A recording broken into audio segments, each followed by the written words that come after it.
BNP chairperson ও সাবেক প্রধানমন্ত্রী বেগম খালেদা জিয়াকে চিকিৎসার জন্য লন্ডনে নিয়ে যেতে জার্মানি থেকে এয়ার অ্যাম্বুলেন্স আসছে। আগামীকাল শনিবার 6 ডিসেম্বর বিকেল 5টায় হজরত শাহজালাল আন্তর্জাতিক বিমানবন্দরে অবতরণ করবে এয়ার অ্যাম্বুলেন্সটি।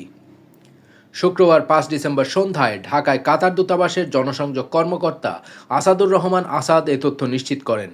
কাতার সরকার একটি এয়ার অ্যাম্বুলেন্স ভাড়া করে দিচ্ছে, সেটা জার্মানি থেকে ঢাকায় আসবে। আগামীকাল শনিবার বিকেলে এটি শাহজালাল বিমানবন্দরে পৌঁছানোর কথা রয়েছে।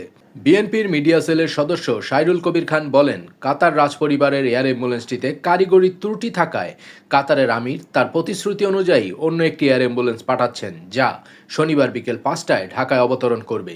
তিনি আরও বলেন, এখন যে অ্যাম্বুলেন্সটি আসছে সেটিও কাতারের এয়ার অ্যাম্বুলেন্স, কিন্তু জার্মানি কোম্পানির তৈরি। কাতার জার্মানি থেকে কোনো এয়ার অ্যাম্বুলেন্স বাংলাদেশে পাঠাচ্ছে না। 13 দিন ধরে খালেদা জিয়া রাজধানীর এভার কেয়ার হাসপাতালে চিকিৎসাধীন রয়েছেন। তার সংকটাপন্ন শারীরিক অবস্থা নিয়ে দেশের মানুষের মধ্যে উদ্বেগ রয়েছে। খালেদা জিয়ার ফুসফুসে সংক্রমণের কারণে সে জটিলতা তৈরি হয়েছিল, সেটি কিছুটা উন্নতির দিকে। হৃদযন্ত্রে জটিলতাও কিছুটা কমেছে, তবে অন্য সমস্যাগুলো অনেকটাই অপরিবর্তিত।